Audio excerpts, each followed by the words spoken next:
Trump took a little field trip to the roof of the White House.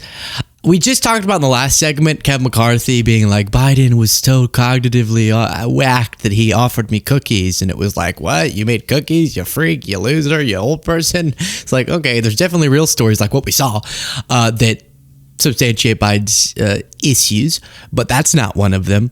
Or Ted Cruz saying it's so weird. Biden never even wanted to talk to me, so he must have been dead. Or he doesn't like you, like I think your wife.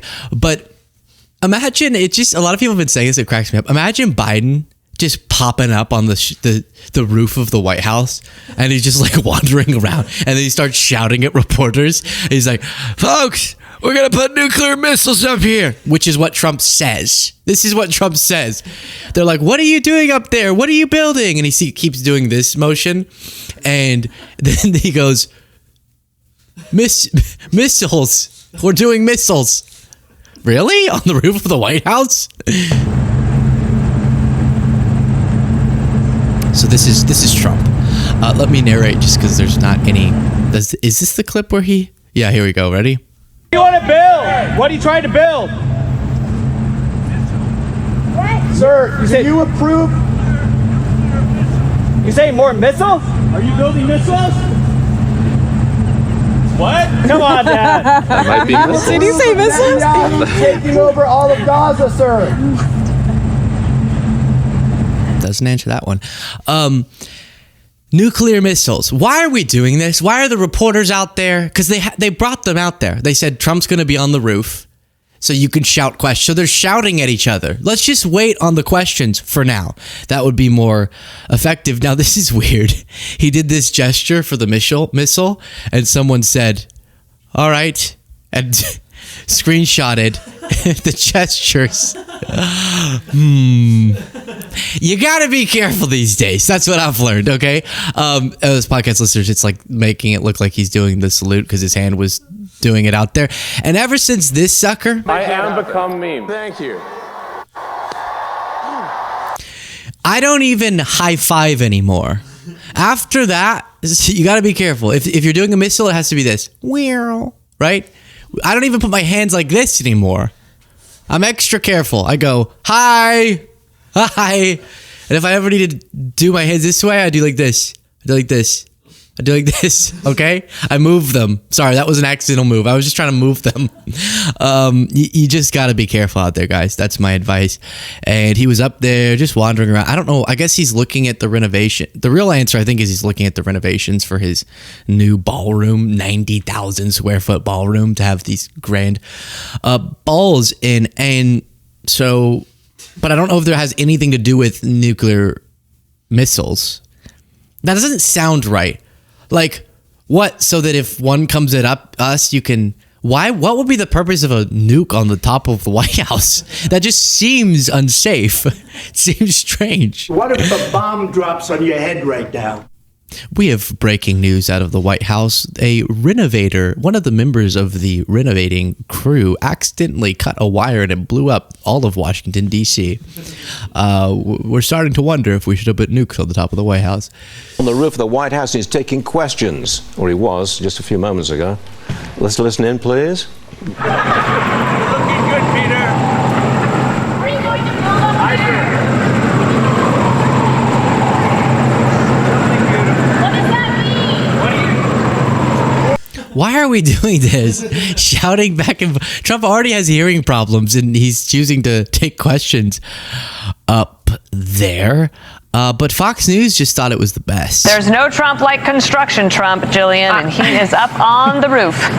Building surveyor Trump is the best Trump, I always say. And there he is in his element. There's no... Like, what do you think? Well, first of all, click the subscribe button if you appreciate this show. It's free, but it supports us algorithmically. And then if you want to avoid the titles and Luke, we don't like the clickbait. I can't help it. But what you can do is get a membership, and then you can just watch the whole show all at once, and there's no titles or anything. It's great. And the bonus show.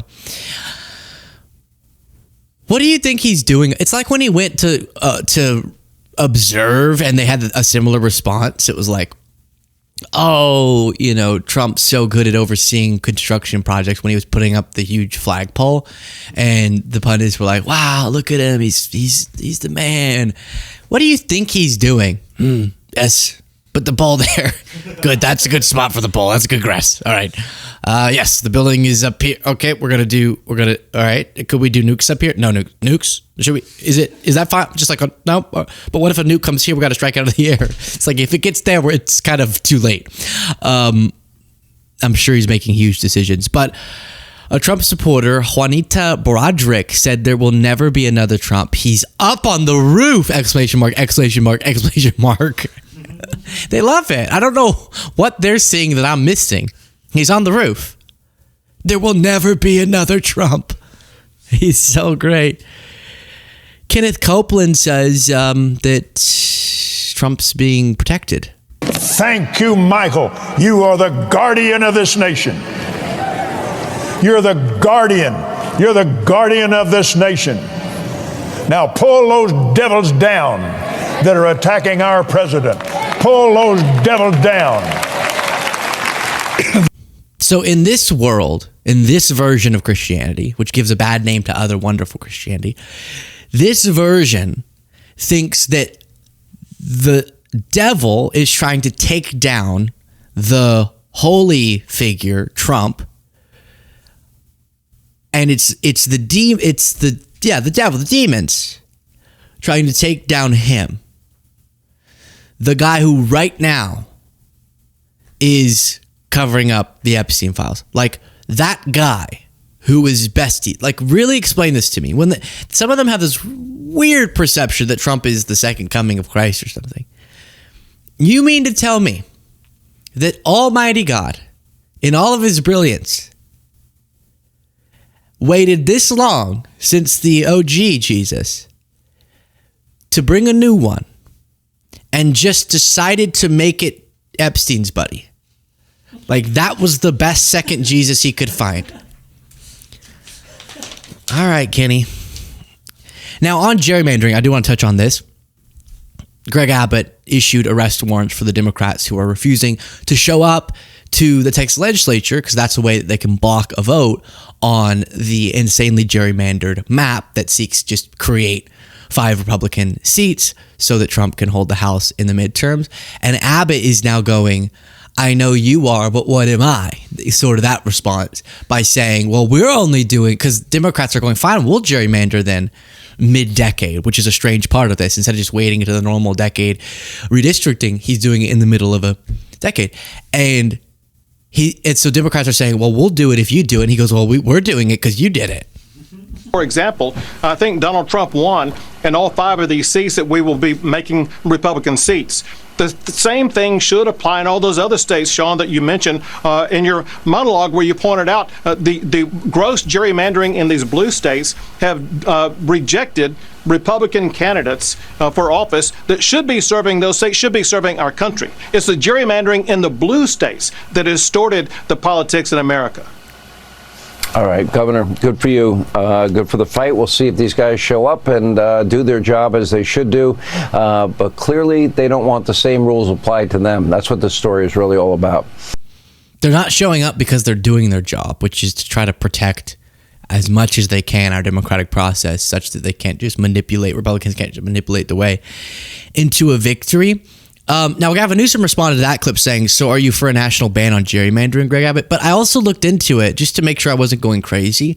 And of course, there are Democratic states that gerrymander, obviously. I would find it a little ridiculous if they just didn't utilize any tool like that and kept letting Republicans pound them into oblivion. And so, of course, but Republicans actually on the national level, if you look at all those maps, they are the ones who net benefit from gerrymandering. So in that sense, they're doing it worse. And if we had a national ban on partisan gerrymandering, the reason why Republicans unanimously vote against it whenever Democrats bring that up for a vote is because Democrats would then be better represented, because right now the current state of things underrepresents Democratic voters. Democratic voters are being more disenfranchised. So if you had a more fair, actually based on geography and population, political systems, a fair map or congressional maps across states, Democrats would gain seats because they've been manipulated out of those seats. And so, yeah, should they lean into it until they can get enough power to pass something like the For the People Act? Yes. But it needs to be continually repeated that anytime Republicans go, well, because all across right-wing media, you'll see them pulling up the examples of states that are led by Democrats that are gerrymandered. Remember, on the national level, one of the first things when Biden got in office that they proposed legislatively was the For the People Act. That would have banned partisan gerrymandering and forced independent commissions to decide these maps, which would be better for our democracy, better for representation, more just reasonable so you don't have the wonkiest of maps you can imagine. And every Democrat voted for it, every Republican voted against it, and Republicans were successful in blocking it. So there's not an equivalence here. Even if, yes, Democratic-led states will benefit from gerrymandering when they choose to do it, and I think they should until they get enough power. One thing that keeps circulating as an example of this. So this is a district that is either being proposed or is the current district. I'm now forgetting. Look at this in Texas. I can't describe it for our podcast listeners, but just imagine the weirdest shape to try to create a district. Instead of just like it's like, wee. Does that make sense? Okay, I hope that those sounds help our podcast listeners. But so this is a Democratic district in a Republican state. So a bunch of people in the right-wing world are getting really confused or being dishonest and going, see, the Democrats act like they're against the Republican gerrymandering, but look at this blue district and how wonky it is. But that blue district was designed by the Republican-led state legislature, because what does this do? Why do they do it this way? Because if you can loop in a bunch of Democratic voting individuals into one big district, then you just spawned up in a bunch of these other districts Republican majorities. But if you had more fair geographically, you'd have actually multiple Democratic majorities. Does that make sense? You put a bunch of Democrats into one district so that then they're pulled out of what would have been a more fair map, and so that you can create a bunch of Republican districts. That's what this is about. This thin little line going all the way from Austin to San Antonio to avoid any of the red areas, and then just grabbing up two population Democrats to shove them into one district so that you have like an extensively Democratic district instead of more reasonable drawn maps that would then have more than just one Democratic majority district. And Brian Tyler Cohen said Jesse Waters attacking Democratic officials for a gerrymandered district drawn by Republicans to pack Democratic voters. And look at one of the Texas districts that Democrats are running away from. They basically drew a highway between Houston and Austin. Even the media is calling them hypocrites. And look at one of I can't even. That's why yes, it's insane. Oh, Jesse, get back to talking about how men don't drink out of straws. That's a better lane for you. I was going to show you Jessica Tarlov talks about this, about the For the People Act, but I already made that point, so we need to play that. And then I should just end you. Speaking of, Jesse Waters talking about straws, or recently he's talking about how Sydney Sweeney's so MAGA. Larry Kudlow had an interesting takeaway, and I'll play that for you, around the whole Sydney Sweeney thing. Sydney Sweeney was just on the poster at the beginning of the store, but when you walk around, very diverse staff, diverse. What's the moral of the story for this segment? Republicans are hot.